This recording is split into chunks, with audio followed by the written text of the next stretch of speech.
नमो अरिहन्ताणं नमो सिद्धाणं नमो आयर्याणं नमो वज्रायाणं नमो लोहे सव्वसाहु ऐसो पंचनमुक्कारो सव्वपावप्पणासनो मङ्गलाणञ्च सव्वेसिं पडमं हवै मङ्गल आस्वाद्य यद्वाक्यरसम्बुधानां पीयूषपानेऽपि भवेद्गुणैव नमामि तं विश्वजनीन वाचं यमेन्द्रं जिनवर्धनम् अचिन्त्यचिन्तामणिकल्पशाखिने विशुद्धसद्ब्रह्मसमाधिशालिने दयार्णवायार्थितदायिने सतां नमो नमः श्रीगुरुनैमिषूरये नमो नमः श्रीगुरुनैमिषूरये नमो नमः श्रीगुरुनैमिषूरये।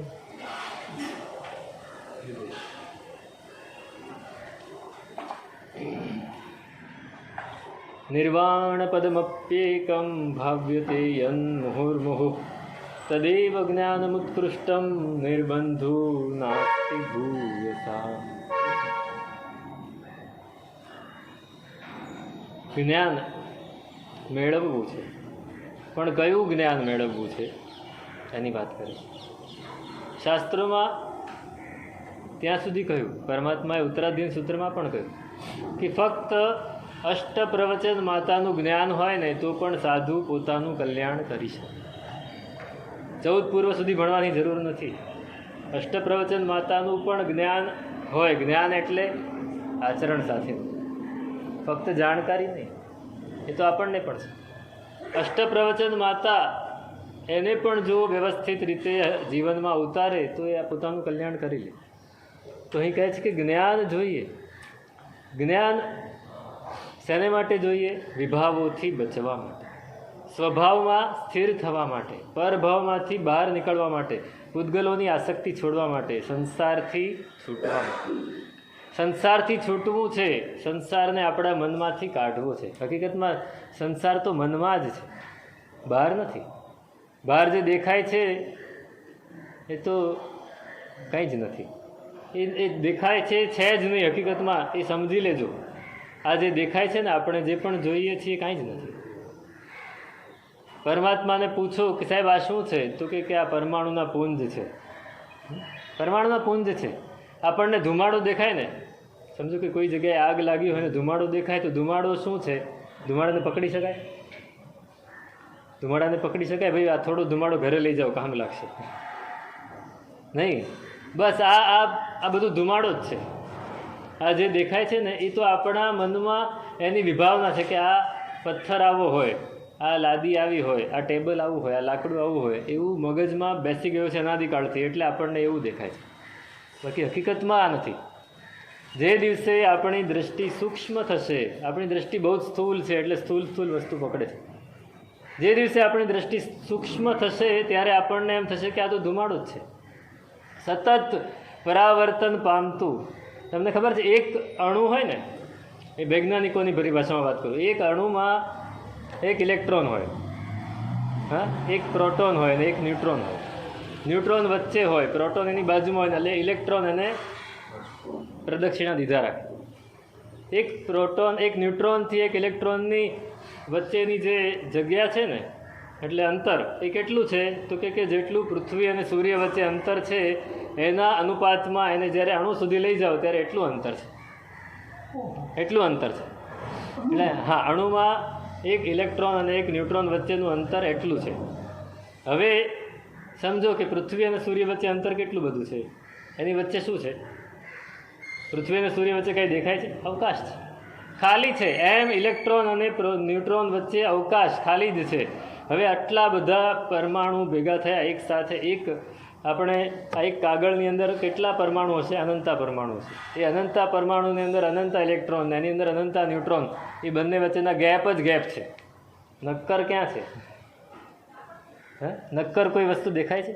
એટલે આપણે જો કલ્પના કરી શકીએ તો નક્કર કોઈ વસ્તુ છે જ નહીં. આ તો હું આને અડું છું ને, હું હકીકતમાં આને અડતો નથી. આ મારું જે ફિલ્ડ છે, પરમાણુઓની બહારનું જે ફિલ્ડ છે ને આનું ફિલ્ડ છે, ફિલ્ડ બે ભેગા થાય છે એટલે આપણને એમ લાગે છે કે અડ્યા. બાકી આ બે વસ્તુ એકબીજાને અડતી જ નથી, બંને જુદી જુદી છે. આ તો આપણી દૃષ્ટિ બહુ જ સૂક્ષ્મ નથી થઈ શકતી, એટલે આપણે એને જોઈ નથી શકતા, એને અનુભવી નથી શકતા. બાકી જો આપણે અનુભવી શકતા હોઈએ ને તો વાદળ હોય, વાદળની અંદરથી વિમાન જેવી રીતે નીકળી જાય એમ આપણે આમાંથી નીકળી જઈએ.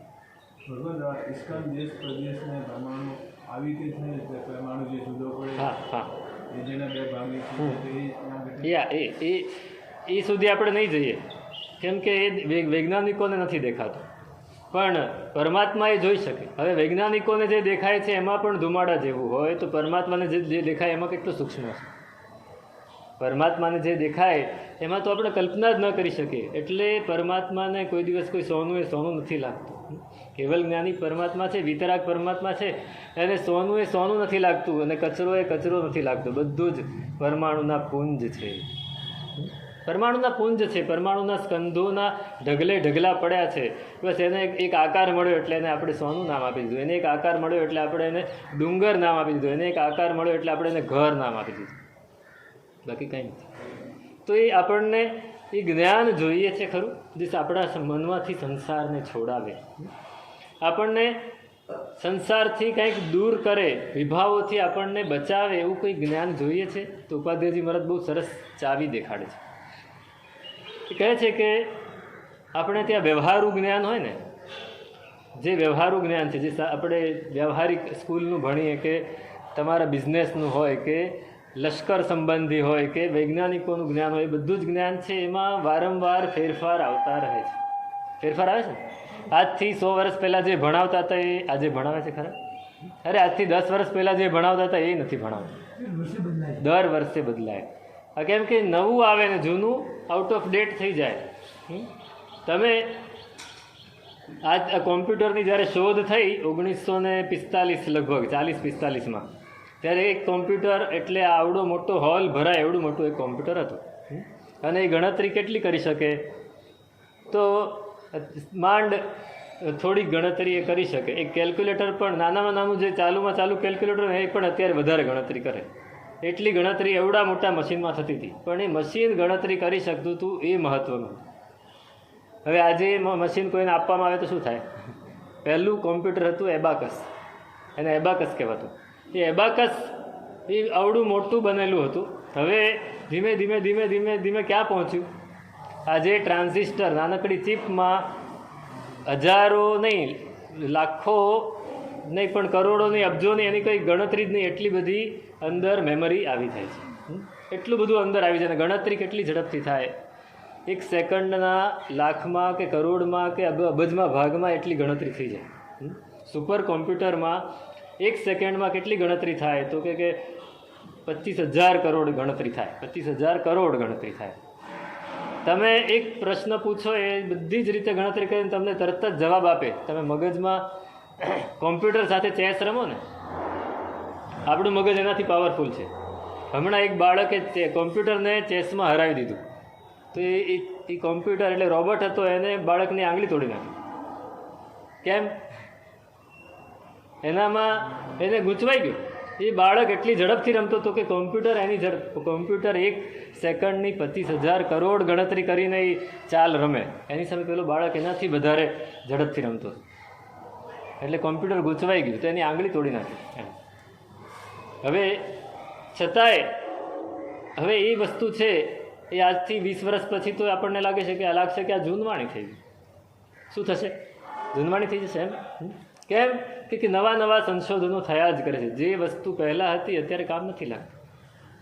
અનેક વિષયો, અનેક વિદ્યાઓ, નવી નવી વિદ્યાઓ, નવી નવી ફેકલ્ટીઓ ખુલતી જ જાય છે. નવી નવી વિધાઓ, વિધા એટલે ફેકલ્ટી. પહેલાં એટલે એન્જિનિયરિંગમાં ખાલી તમારી પાસે 4 ફેકલ્ટી હતી: civil engineering, electric engineering, mechanical engineering અને કેમિકલ એન્જિનિયરિંગ. બસ આ 4 હતી. હવે હજારો છે. તમે કલ્પના ન કરી શકો એ બધી ફિલ્ડમાં. તમે બાયોટેકનોલોજી અત્યારે નવી આવી ગઈ છે, એની અંદર પણ કેટલી બધી વાતો આવે છે કે જે નવું નવું નવું નવું શીખવાડે છે. પહેલાં ડૉક્ટર છે એ આખા બોડીનો હતો, હવે એક અંગૂઠાનો અલગ હોય, ડાબા હાથના અંગૂઠાનો અલગ હોય, જમણા હાથના અંગૂઠાનો અલગ હોય. એટલી સ્પેશિયાલિટી આવી ગઈ. બધું જૂનવાણી થતું જાય છે અને નવું આવતું જાય છે. તમે લશ્કરમાં આજથી 400 વર્ષ પહેલાં જે શસ્ત્રોથી લડાયું, એ શસ્ત્રોથી આજે લડાય ખરું? ના લડાય.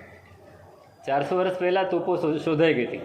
તોપ, ગોળા, દારૂગોળો બધું 400-500 વર્ષ પહેલાં શોધાઈ ગયું હતું. એ દારૂગોળા એ તોપોથી લડાય ખરું?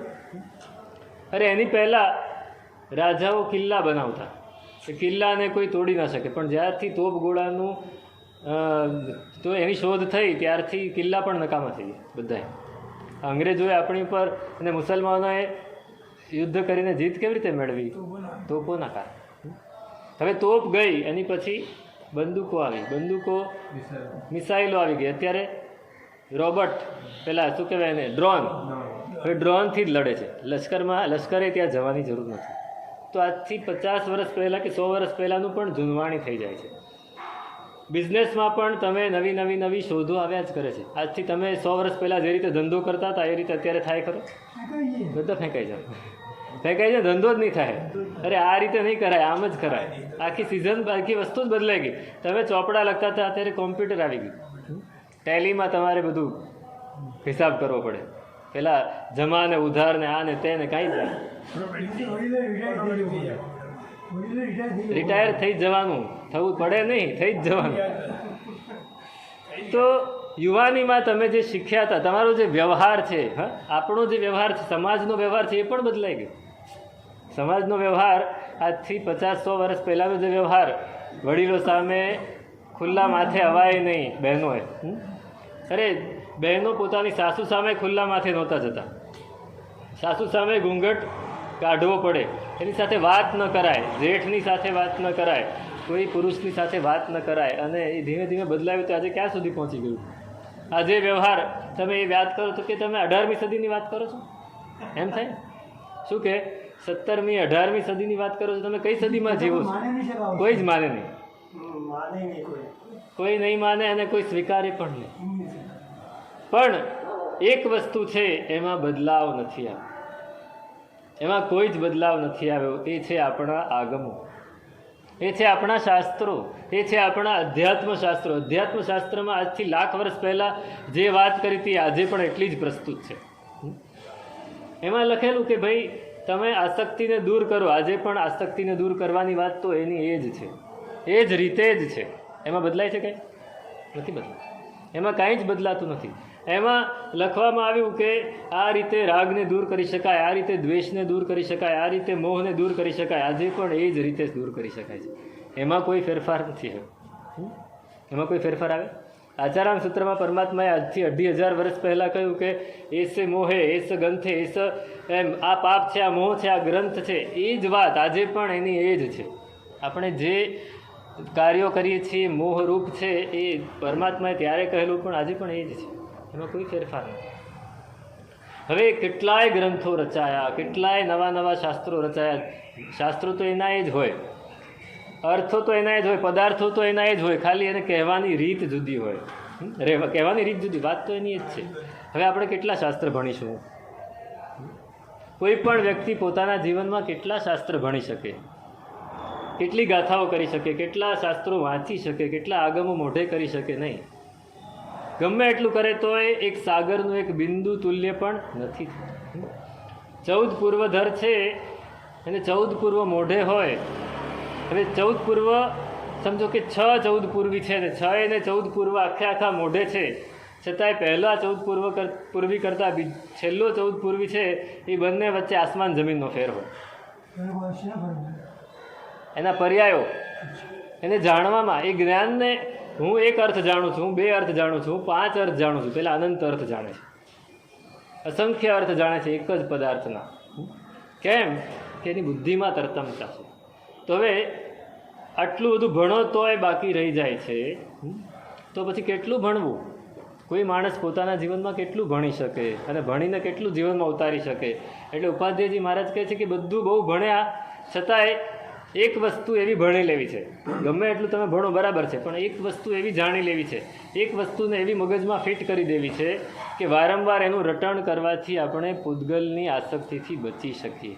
નિર્વાણ પદમપ્યેકમ ભાવ્યતે યન મુહુર્મુહુ.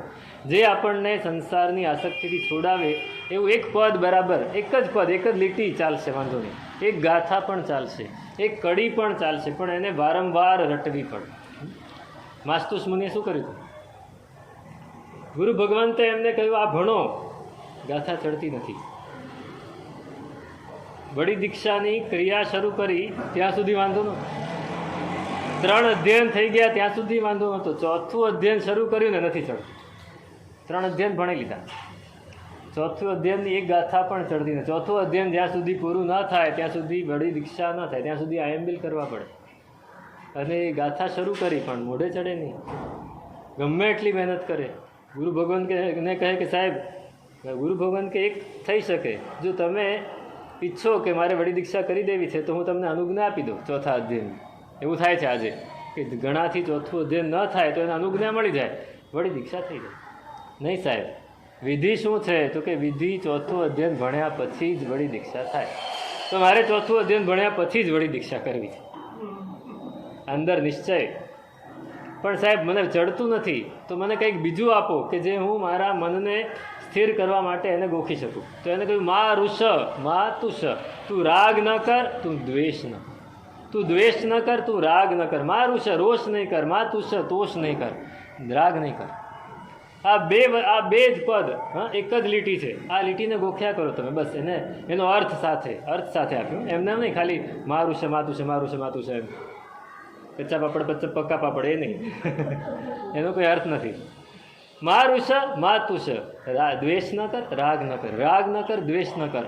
બસ મનમાં એ જ રટણ ચાલ્યા કરે છે, પણ એ પણ યાદ નથી રહેતું. મા શ તું શ, મા શ તું શ એમ કરી નાખે છે. ગુરુ ભગવાન કે નહીં ભાઈ, મા ઋષ મા તુષ. સાહેબ ભૂલાઈ ગયું, મા ઋષ મા તુષ. એમ કરતાં કરતાં કેટલા વર્ષ ગોખ્યું? 12 વર્ષ. આપણી કેપેસિટી કેટલા વર્ષ, કેટલા દિવસની હોય? વર્ષની વાત જવા દો. 4 દિવસ સુધી પણ જો આપણને એક ગાથા ના ચડે તો કે મૂક, આ મહેલ પૂળો નથી કરવું મારે, સાહેબ બીજું કંઈક આપો. હું તો હું પણ એમ જ કહું મારા ગુરુ મહારાજ, સાહેબ આ મારાથી નહીં થાય, હું પાણીના ઘડા લઈ આવીને વયાવત કરી દઈશ, મારાથી આ નહીં થાય. હું એમ જ કહું. પણ એમની ધીરજ કેવી! નહીં, એક પદ ગુરુ ભગવંતે આપ્યું છે ને, આ મારું કલ્યાણ કરશે. ભલે એક જ પદ છે, નિર્વાણ પદમપ્યેકમ. નિર્વાણ કરાવે એવું એક પણ પદ જો મને મળ્યું છે, આ શેને માટે છે? તો કે મોક્ષને માટે છે. એટલે વારંવાર મુહુર્મુહુ, વારંવાર એનું ભાવન કર્યા જ કરે છે, એને ગોખ્યા જ કરે છે, એને ભાવ્યા જ કરે છે, એમ વિચાર્યા જ કરે છે, સતત રટ્યા કરે છે. અને એમ કરતાં કરતાં ભલે આવડ્યું નહીં, કંઈ વાંધો નહીં, શ્રુત જ્ઞાન ના ચડ્યું પણ કેવલ જ્ઞાન ચડી ગયું, વળી દીક્ષા વગર જ. શ્રુત જ્ઞાન એ અંદર ઉતર્યું નહીં, એના આવરણનો ક્ષયક્ષમ ન થયો, સીધો કેવલ જ્ઞાનના આવરણનો ક્ષય જ થઈ ગયો 12 વર્ષથી. 12 વર્ષ એટલે આપણે કહેવું સહેલું છે ભાઈ, બહુ જ સહેલું છે. 12 વર્ષની સાધના કરવી, 12 વર્ષ સુધી એક જ વસ્તુને, કોઈ પણ એક વસ્તુ ઉપર, હા, એક જ વાક્ય આંબિલ કરે. જ્યાં સુધી વડી દીક્ષા ન થાય, 4થું અધ્યયનની અનુજ્ઞા ના મળે ત્યાં સુધી આંબિલ કરવું પડે. 4થા અધ્યયનનો ઉદ્દેશ થઈ ગયો છે, સમુદ્દેશ થઈ ગયો છે, અનુજ્ઞા નથી થઈ. ગુરુ ભગવંતે 4થું અધ્યયન આપી દીધું ખરું, એ પાછું મળ્યું નથી ગુરુ ભગવાનને, એટલે અનુજ્ઞા ના થઈ. અનુજ્ઞા ના થઈ એટલે બસ આંબિલ કરે રાખો, પણ મનમાં સહેજ પણ ગ્લાની નથી. મૂળ વસ્તુ આ છે, મનમાં સહેજ પણ ઓછો ભાવ નથી પોતાની માટે. પણ આપણે એક પરિસર છે, અજ્ઞાન પરિસર. મને ચડતું નથી, મને કંઈ આવડતું નથી, હું એવો જ છું, હું સાવ ઠોબા જેવો છું, મારે કંઈ, હું છોડી દઉં, ચાલો મારે કંઈ કરવું જ નથી, મને આવડતું જ ન હોય તો મારે શું કરવાનું, એવું આપણે વિચારીએ. કોઈ પણ માણસ શું કરે? અત્યારે આપઘાત કેમ કરે છે લોકો? સ્કૂલમાં કોલેજમાં ભણતા માર્ક્સ ઓછા આવ્યા, પર્સન્ટેજ ઓછા આવ્યા, મને નહીં આવડ્યું, મન અંદરથી એ દુઃખી થઈ જાય છે, અંદરથી તૂટી જાય છે. આ તૂટતા નથી અને છોડતા નથી, બે વસ્તુ છે. નહીં આવડે તો કાંઈ નહીં, પણ કરવું જ છે સતત. કેટલાય લોકો અત્યારે સમજો કે નાની ઉંમરે એને ભણવાનો ચાન્સ નથી મળ્યો તો 55-60 વર્ષની ઉંમરે પણ પીએચડી કરવાને, MA કરવા. એક વ્યક્તિએ લગભગ 50-55 વર્ષની ઉંમરે ભણવાનું શરૂ કર્યું, એને 30 વિષયો ઉપર MA કર્યું. કેટલા? 30 વિષયો ઉપર MA કર્યું. કઈ ઉંમરે? 55થી માંડીને 70-80 વર્ષ, 75 વર્ષની ઉંમર સુધીમાં 30 વિષયો ઉપર MA કર્યું. ભણવાને કોઈ ઉંમરનો બાદ નથી. આપણે કે મને ચડતું નથી, મને આવડતું નથી, મને યાદ નથી રહેતું, સાહેબ શું કરવું? કરવું જોઈએ તો બધું થાય. એક બહેન, આપણા શ્રાવિકા બહેન, એમને નાની ઉંમરમાં ભણવાનો ખૂબ જ રસ હતો, એટલો બધો રસ, પણ ઘરની પરિસ્થિતિ એવી નહોતી અને બીજા ભાઈ બહેનો, હવે એ જમાનો હતો, આજથી 50 વર્ષ પહેલાંની વાત છે, કે એને એ જો લગ્ન ના કરે તો એના ભાઈ બહેનો બધા અટકી જાય. એટલે એના પિતાએ એને પરણાવી દીધું.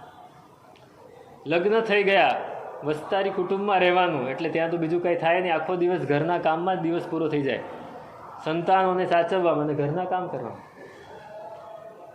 સંતાનો મોટા થઈ ગયા, પોતાની ઉંમર 55 વર્ષની થઈ ગઈ, પછી એને થયું કે હવે ઘર પણ જુદું થઈ ગયું. એટલે એના પતિને કહ્યું કે હવે આપણે ફ્રી થઈ ગયા છીએ, હવે આ દીકરા દીકરી બધું પોતાનું સંભાળી શકે એમ છે, તમારું પણ ઘરમાં બહુ મારે એટલું બધું કામ પહોંચતું નથી, તો મને તમે રજા આપો. તો મેં BA કરેલું, હવે મારે MA PhD કરવું છે. એ બહેને સંસ્કૃત અને પ્રાકૃતમાં MA કર્યું, PhD કર્યું. PhDનો વિષય શું? તો કે મરણ સમાધિ પયનનો, આગમ સૂત્ર મરણ સમાધિ, એની ઉપર એમણે PhD કર્યું. અને PhDનો થીસીસ લખીને પોતે PhD કેટલા વર્ષની? 60 વર્ષની ઉંમરે PhD થાય. તમે કલ્પના કરો કે માણસને કરવું હોય, મન હોય તો માળવે જવાય. અંદરની જે એક લગન છે એ લાગી ગઈ, બસ થઈ ગયું. હમણાં જે બેન, એમને પછી કેન્સર થયું હતું, એ ગુજરી ગયા, પણ એ છેક સુધી, હું હમણાં છેલ્લે એમને મળ્યો ત્યાં સુધી બહેન કે સાહેબ હજી પણ મને સંતોષ છે કે મેં મારા જીવનમાં કંઈક કામ કર્યું. આગમના મરણ સમાધિ એટલે મરણ વખતે સમાધિ આપે એવી વાત, કે મેં એટલું બધું એના વિશે ચિંતન કર્યું છે કે આજે મને આ કેન્સર થયું છે, મને કોઈ અંદરથી દુઃખ નથી, સતત મને એ જ યાદ આવે છે પરમાત્માના વચનો. મરણ સમાધિ પયનના તો જે ભણ્યા હો ને એ યાદ આવશે, નહીં ભણ્યા હો, નહીં વાંચ્યું હોય, નહીં વિચાર્યું હોય તો યાદ નહીં આવે, કંઈ જ યાદ નહીં આવે. તો કહે છે કે સતત મનને ભાવિત કરવાનું છે, ફક્ત માહિતીના સંગ્રહરૂપ મગજમાં ભરી દેવાનો કોઈ અર્થ નથી. એને સતત રટવું પડે, એને સતત ઘૂંટવું પડે, અંદર એને ઘોલના, એનું પરિશીલન કરવું પડે. પરિશીલન એટલે શું? વારંવાર એને વાંચવું.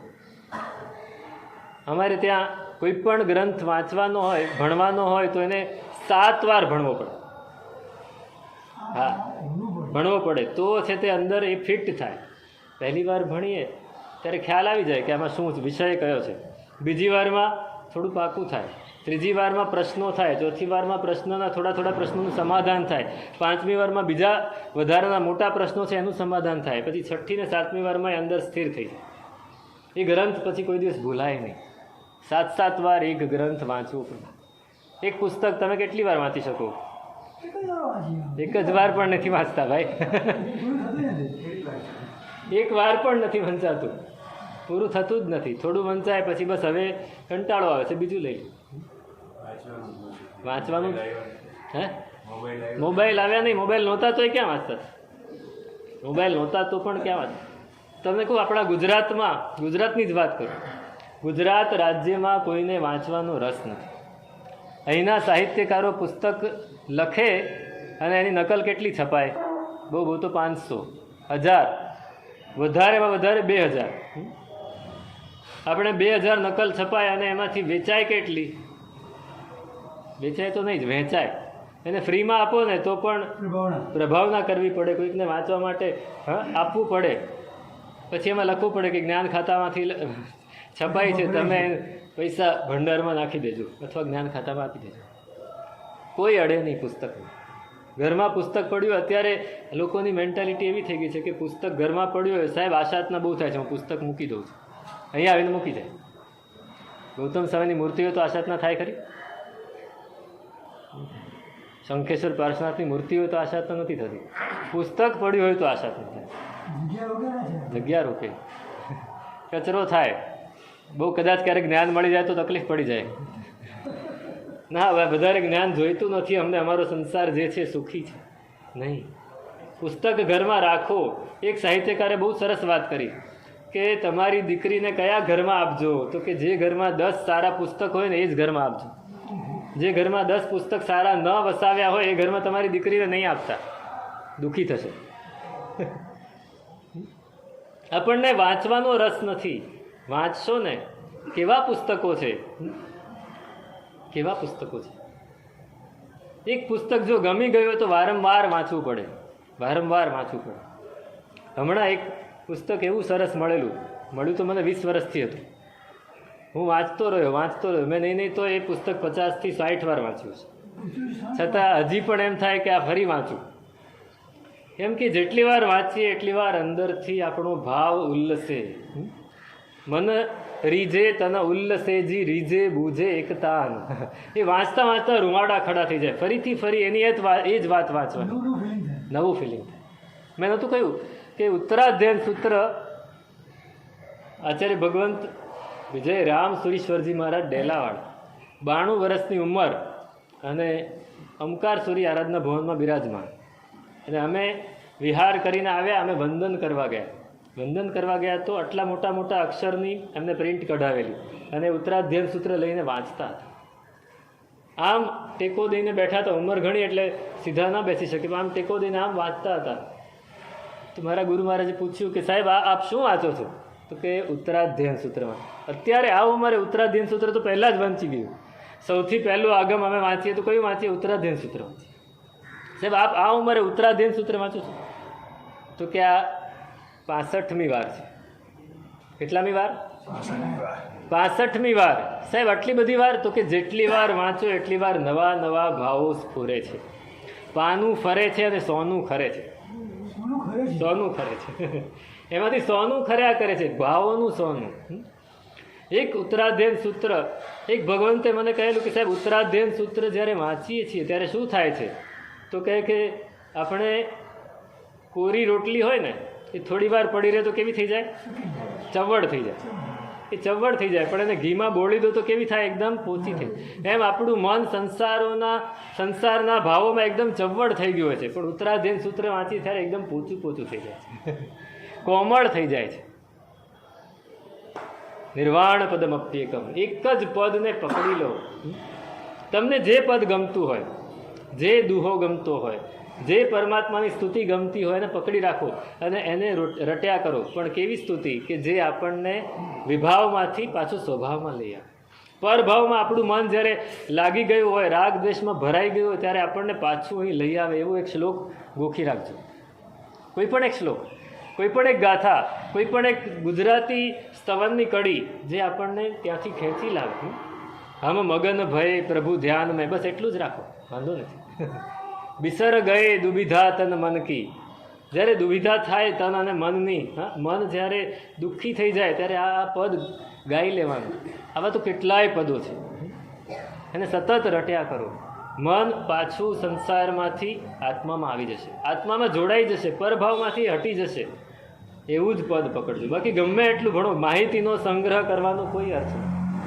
હું 1000 પુસ્તક મોઢે કરી લઉં અને દરેક પુસ્તકના કયા પાને શું છે એ પણ હું કહી દઉં, પણ એનો અર્થ શું છે?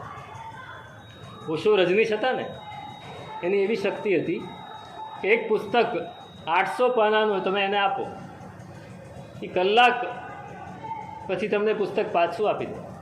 પછી તમે કહો કે આના 545માં પાને શું લખ્યું છે, તો આખું બોલી જાય. મગજમાં ફોટોગ્રાફી થઈ જાય સીધી. પણ છતાં પણ કે આ શક્તિ એ તો નકામી છે. એ મારા મગજની શક્તિ એ બહુ આમ લોકોની દૃષ્ટિ સારી છે, પણ એમ જોઈએ તો નકામી છે. એ ખાલી માહિતી શું કામની? હું બીજાને કહેવા માટે જ એનો ઉપયોગ કરું ને. હું શતાવધાન કરું, સહસ્રાવધાન કરું, શેની માટે કરું? એના જેવું છે.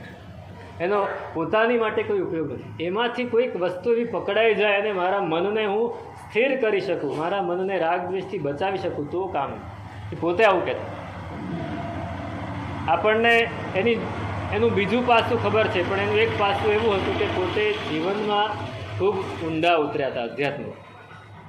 એમની પાસે એમના જે અંતેવાસી, એમની અંતિમ ઘડી સુધી જે એક શિષ્ય એમના હતા, ગૃહસ્થ શિષ્ય, એમની પાસે રહ્યા હતા, એ આપણા જૈનભાઈ હતા.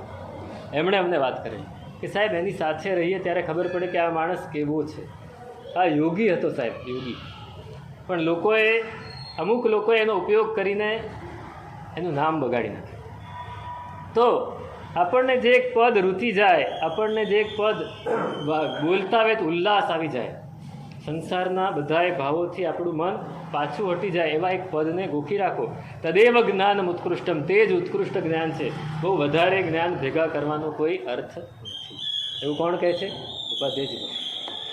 અને એની પછી કહે છે કે સ્વભાવ કેવું જ્ઞાન જોઈએ? તો કે સ્વભાવ લાભ સંસ્કાર કારણમ જ્ઞાન મિશ્યતે, ધ્યાનધ્ય માત્ર મતસ્ત્વન્ય તથા ચોક્તમ મહાત્મના. જ્ઞાન કેવું જોઈએ? તો કે સ્વભાવ લાભ સંસ્કાર કારણ, જે આપણા સ્વભાવનો લાભ આપણને કરાવે. આપણે સ્વભાવ આગળ જ કહેશે, હજી આગળ એક અષ્ટક આવે છે, લગભગ 12મું અષ્ટક છે. એ 12મા અષ્ટકની પહેલો જ શ્લોક છે, સ્વભાવ લાભાત કિમપી પ્રાપ્તવ્યમ નાવશિષ્યતે. આ દુનિયામાં પામવા જેવું શું? સ્વભાવ. બીજું કાંઈ જ પામવા જેવું નથી. મેળવવા જેવું શું? સ્વભાવ. બીજું કાંઈ જ મેળવવા જેવું નથી. એચિવમેન્ટ શેનું કરવાનું છે? સ્વભાવ. સ્વભાવ લાભાત કિમપી પ્રાપ્તવ્યમ નાવશિષ્યતે. એની સિવાય જો એ મળી ગયો તો પણ મેળવવા જેવું કંઈ બાકી નથી રહેતું. અને જે નથી મળ્યું તો બીજું ગમે એટલું મળ્યું બધું નકામું છે. ઇતિ આત્મૈશ્વર્ય સંપન્નો.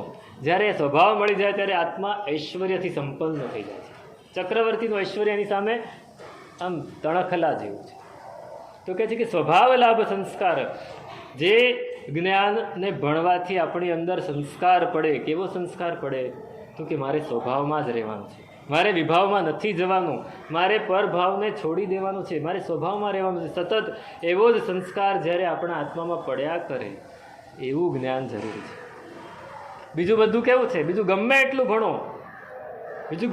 ભણો, જે આપણને વિભાવમાં લઈ જતું હોય, જે આપણને પૂતગલનો રાગ કરાવતું હોય, જે આપણને વિષય કષાયની પરિણતિ કરાવતું હોય, જે આપણને આસક્તિ જ વધારતું હોય, મનને બાહ્ય ભાવોમાં જ રમાડતું હોય, એ જ્ઞાન ઈચ્છવા યોગ્ય નથી.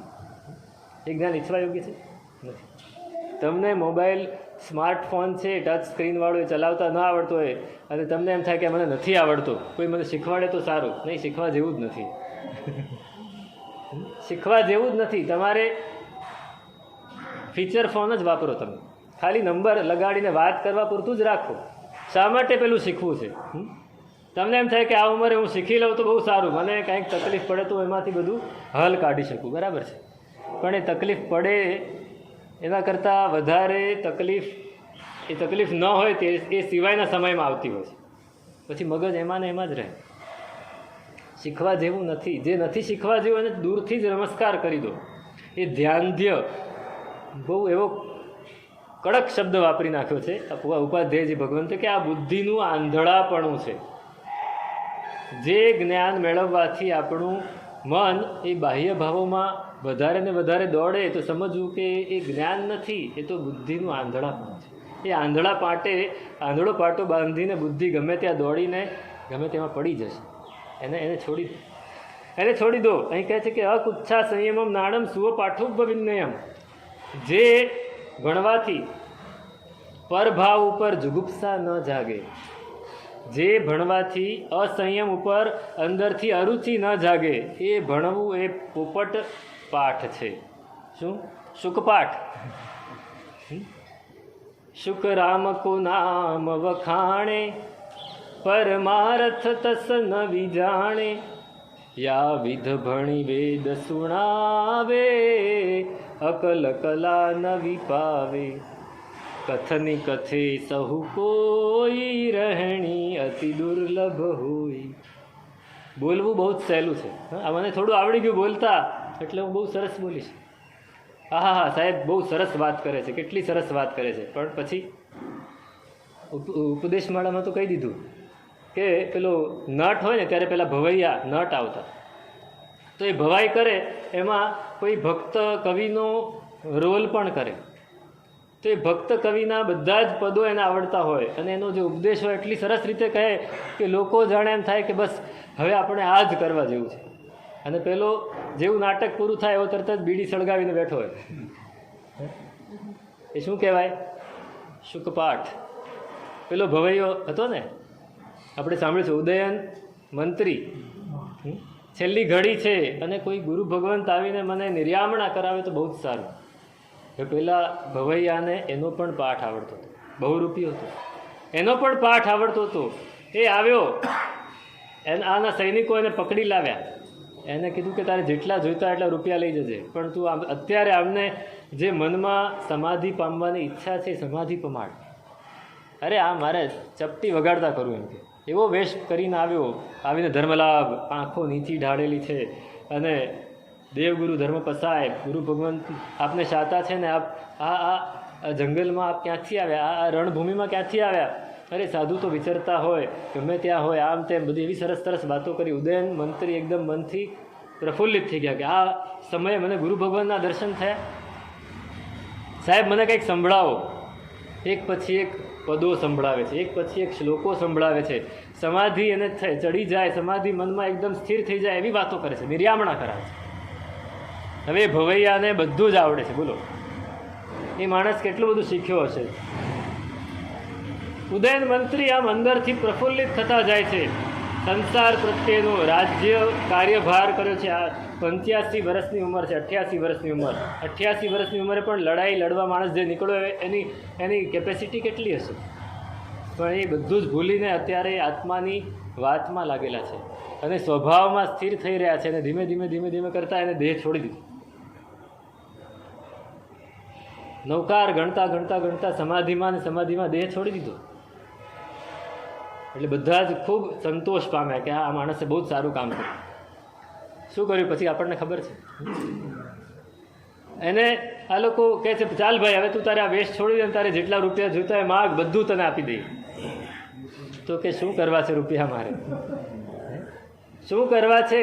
હું આવ્યો ત્યારે તો એવો જ હતો કે આજે તો બરાબર એવું લઈ લેવું છે કે આખી જિંદગી પછી લેવું જ ના પડે કોઈની પાસે. અને અત્યારે મને એમ થાય છે કે મારા જેવો માણસ આવું બોલતો હોય અને આ ઉદયન મંત્રી જેવા શ્રાવક એ આરાધના કરી જાય, પોતાનું જીવતર મરણ સમયે સુધારી જાય, તો પછી મારે શું કરવાનું? મારે શું કરવાનું? મારું જીવન મારે એમને બગાડી દેવું છે?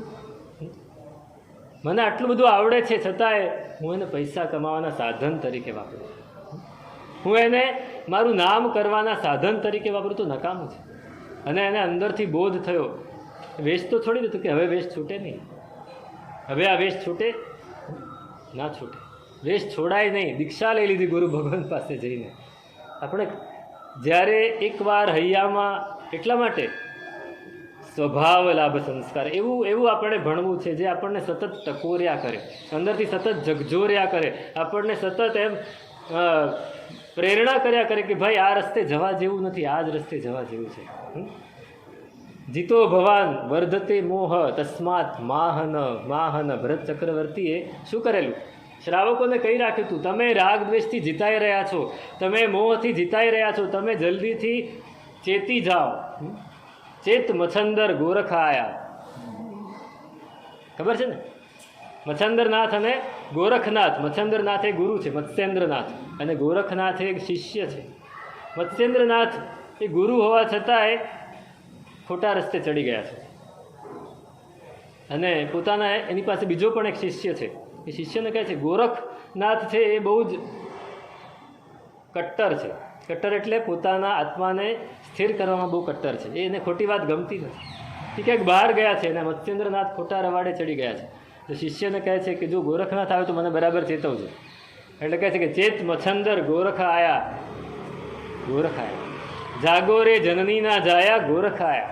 આ ગોરખ હમણાં આવશે, નીકળી ગયો છે, તમે જલ્દી જાગી જાઓ, તમે આ બધું છોડી દો. આપણી જાતને આપણે કહેવાનું છે. આપણે આ વાત કરીએ અને અંદરથી આમ ઉલ્લાસ થાય કે નહીં મારે આ સંસારમાં નથી રહેવાનું. ભરત ચક્રવર્તીને વીંટી પડી જાય અને કેવલ જ્ઞાન કેમ થયું? કેમ થયું? કેમ સતત ભાવમાં હતા? પેલા લોકો સતત હેમરિંગ કરતા હતા. આપણને કોઈ 4 વાર કહે તો આપણે બસ હવે ખબર છે, બસ હવે ખબર છે, હવે આ વાત નહીં કરતો, મને ખબર જ છે એવું આપણે કહી દઈએ. પણ ભરત ચક્રવર્તી રોજ ખાલી એના રસોડામાં 10 લાખ મણ મીઠું વપરાય. મીઠું કેટલું વપરાય? 10 લાખ મણ મીઠું વપરાય. કેટલો આરંભ સમારંભ હશે? આરંભ સમારંભની વાત કરું, કેટલો હશે આરંભ સમારંભ? અને છતાંય નરકના જ અતિથિ હોય, રાજેસરી તે નરકેસરી, એ નરકના જ અતિથિ હોય છતાંય એને કહી રાખ્યું છે કે મને તમે ચેતવતા રહે. કોઈ મિત્રને તમે પણ કહી રાખજો, અંદર અંદર સંતલસ કરી રાખજો કે બે એકબીજાને ચેતવ્યા કરવાનું છે, બે એકબીજાને પ્રેરણા આપ્યા જ કરવાની છે, ખોટી નહીં સાચી પ્રેરણા, સ્વભાવમાં રહેવાની. તો એ જ્ઞાન થશે. નહીંતર બુદ્ધિનું આંધળા પણ ગમે એટલી સારી બુદ્ધિ હોય ને, આત્મા જ્ઞાન ભવમ દુઃખમ આત્મજ્ઞાનેન હન્યતે અભ્યસ્યમ તત્ તથા તેન એન જ્ઞાનમયો ભવેત. આત્માના અજ્ઞાનનું જે દુઃખ છે ને એ લાગવું જોઈએ. સૌથી પહેલાં જો એ દુઃખ લાગે છે કે મને મારા આત્માનું જ્ઞાન નથી, મને મારો બોધ નથી, મારો બોધ હંમેશા પરભાવમાં જ દોડતો હોય છે, સ્વભાવમાં જતો નથી, એનું દુઃખ આપણને અનુભવાવું જોઈએ. જો આ દુઃખ અનુભવાશે ને તો આપણે એને દૂર કરવાની કોશિશ કરીશું. અને જે દિવસે દૂર કરવાની કોશિશ કરીશું એ અભ્યાસ થશે. અભ્યાસ વૈરાગ્યાભ્યામ તન નિરોધ. અભ્યાસ જોઈશે અને વૈરાગ્ય જોશે. આપણા ચિત્તને નિરોધ કરવો છે, આપણા ચિત્તને સંસારના ભાવોમાંથી જડતું અટકાવવું છે, તો 2 વસ્તુ કરવી પડશે. અભ્યાસ કરવો પડશે અને ચિત્તને અટકાવવું પડશે. એ વૈરાગ્ય કેળવવો પડશે. વૈરાગ્ય કેળવાશે, અભ્યાસ થશે અને સતત થવું પડશે. મેં પહેલાં પણ કહેલું, સતુ નિરંતર નૈરંતર્ય દીર્ઘકાલ નૈરંતર્ય સત્કારા સેવિતો દૃઢ ભૂમિ. દીર્ઘકાળ સુધી થવું પડે, નિરંતરપણે થવું પડે અને સત્કાર બહુમાનપૂર્વક થવું પડે કે ના આ જ સાચો માર્ગ છે. જે કૃષ્ણમૂર્તિ બહુ સરસ શબ્દ આપ્યો, આજે ખાલી એની વાત કરું, કાલે એના વિશે કહીશ. જે કૃષ્ણમૂર્તિ આપણા જમાનાના એક બહુ મોટા ચિંતક થઈ ગયા, આત્મજ્ઞાની સાધક હતા પોતે.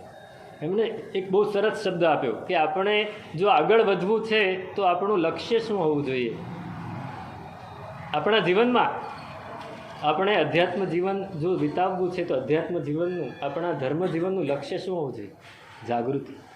શું હોવું જોઈએ? જાગૃતિ. ઉપયોગ, આપણે જેને ઉપયોગ કહીએ છીએ એ ઉપયોગ, જાગૃતિ હોવી જોઈએ, સતત જાગૃત. પણ કેવું જાગૃતિ? તો એ કહે છે કે એફર્ટલેસ, ચોઇસલેસ અવેરનેસ. એ લોકો અવેરનેસ શબ્દ વાપરે છે. એફર્ટલેસ, ચોઇસલેસ, પ્રયત્ન જેમાં ન કરવો પડે, પસંદગી જેમાં ન કરવી પડે અને સતત જાગૃતિ આપોઆપ રહે. આ કહે છે સ્વભાવ લાભ સંસ્કાર. એને તમે આની સાથે સરખાવો. સતત આપણી જાગૃતિ એટલે સ્વભાવ તરફ સતત આપણું વલણ સ્વભાવ તરફ જ રહે. વિભાવમાંથી અટકવાની જ વાત આપણને યાદ આવતી હોય તો એ જાગૃતિ છે. એ જાગૃતિ કેવી હોવી જોઈએ? તો કે પ્રયત્ન રહિત હોવી જોઈએ. જો પ્રયત્ન કરવો પડે એનો મતલબ કે હજી આપણે જાગૃત થયા નથી. પસંદગી રહિત હોવી જોઈએ. ભાઈ આમાં હું જાગૃત રહીશ પણ આમાં નહીં રહું, એવું નહીં. દરેક વસ્તુમાં છે. એવી અવેરનેસ જ્યારે આપણા જીવનમાં આવે ત્યારે એ જ્ઞાન છે. બાકી બધું તો જે આપણે મેળવ્યું છે ને એ બુદ્ધિનું આંધળાપણું છે અને એ નકામું છે. તો આ રીતે ઉપાધ્યાયજી ભગવંત આપણને ઝકઝોરે છે, આપણને ટકોરે છે. ભાઈ થોડા ઉઠો, જાગો અને કામે લાગો.